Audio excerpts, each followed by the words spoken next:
दो आव्यूहों में जोड़ या घटाव तभी हो पाएगा। दो आव्यूह में जोड़ और घटाव तभी हो पाएगा जब दोनों की कोटि आपस में बराबर रहे। जैसे ए का कोटि मान लीजिए है 2 इंटू 2, 3 5 1 4। अब बी की भी कोटि है 2 इंटू 2, 7 4। तब इसमें जोड़ हो सकता है, चाहे घटाव हो सकता है।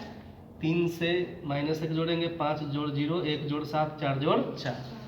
लेकिन यदि ए की कोटि और बी की कोटि अलग अलग हो तो स्पष्ट है कि इसमें जोड़ और घटाव। जैसे ए की कोटि ऐसा है 3 5 1 4 ही, और बी की कोटि मान लीजिए 3 5 -7 4 1 0।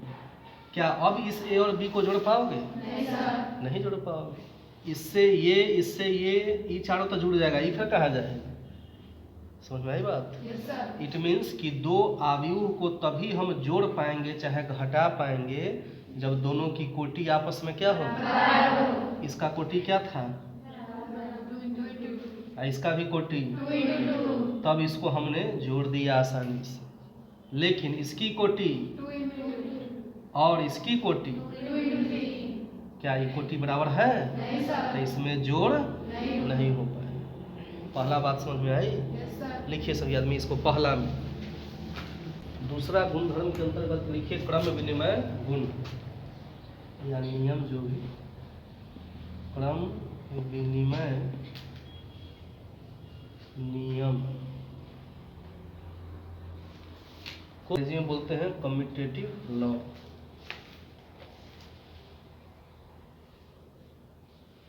कम्यूटेटिव लॉ, साहचर्य नियम को एसोसिएटिव लॉ बोलते हैं। तो हेडिंग दीजिए क्रम विनिमय नियम।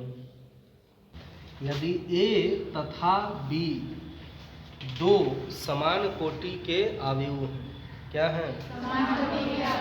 तो दो गो आव्यूह है ए और बी, बैठो, और दोनों की कोटि आपस में, तो यह क्रम विनिमय नियम का पालन करता है, योग का। It means a plus b बराबर आप लिख सकते हैं क्या? बी प्लस, 7वां क्लास से इसे पढ़ना। तो इसी नियम को क्या कहते हैं? क्रम विनिमय नियम। तो दो आव्यूह जो है यदि समान कोटि का हो तो क्रम विनिमय नियम का पालन करता है। लिखिए तीसरा में हम देखते हैं साहचर्य नियम, एसोसिएटिव लॉ। एसोसिएटिव लॉ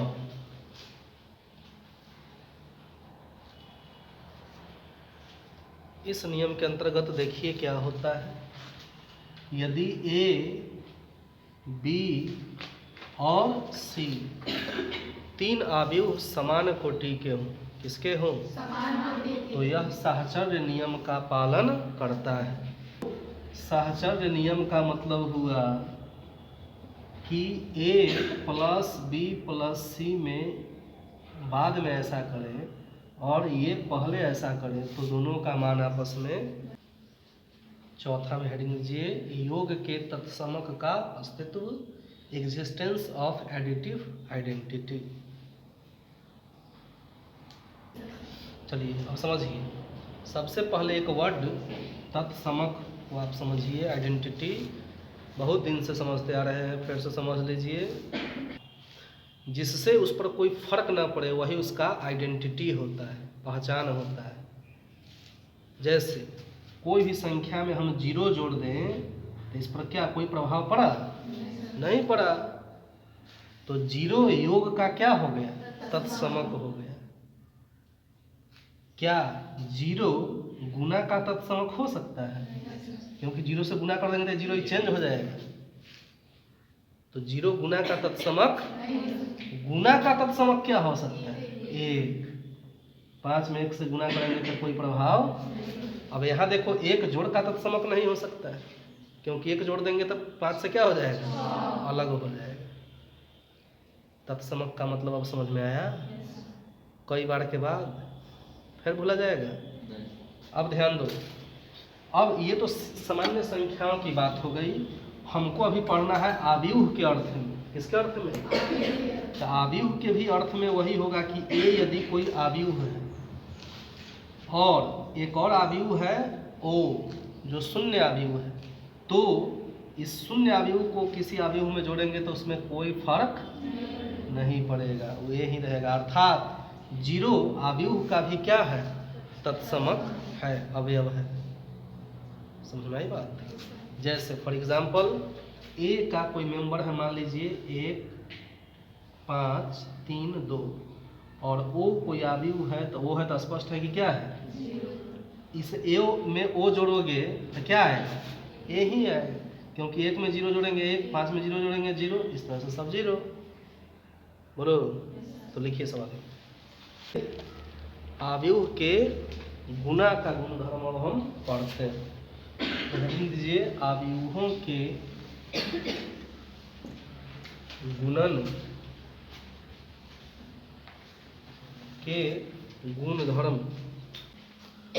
अब हम देखते हैं आव्यूहों के गुणन के गुणधर्म, properties of multiplication of matrices. इसमें पहला में हम पुनः देखते हैं क्रम विनिमय नियम। क्या? क्रम विनिमय को बोलते हैं क्या? तो अब हम दूसरा में देखते हैं आव्यूहों के गुणन के गुणधर्म के अंतर्गत दूसरा में साहचर्य नियम।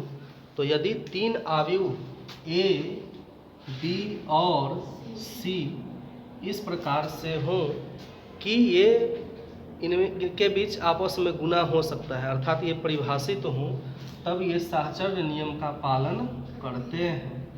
ए बी सी बराबर हो जाएगा क्या? ए बी सी, तब ये पालन करेंगे। आगे हम देखेंगे एग्जाम्पल के थ्रू कि कैसे ये पालन कर रहा है। पहले लिख लीजिए सभी आदमी, फिर से रिपीट कर दें। अब हम देखते हैं तीसरा नियम, वितरण नियम, डिस्ट्रीब्यूटिव लॉ के बारे में। यदि ए बी और सी 3 आव्यूह इस तरह के हों कि a into B plus C is equal to A B plus A C हो, ऐसा होता है, इसी नियम को कहते हैं वितरण नियम, और आव्यूह इस नियम का पालन करता है। चलो अब तो आव्यूहों के गुणन के गुणधर्म के अंतर्गत चौथा प्रॉपर्टी हम देखते हैं गुणन के तत्समक का अस्तित्व, it means existence of identity of multiplication of matrices. तो इसमें कोई आव्यूह यदि ए है और इसमें तत्समक आव्यूह आई से गुना किया जाए जो उसी की कोटि का हो, और अथवा यदि गुना हो सके तो इसका मान ए ही आएगा।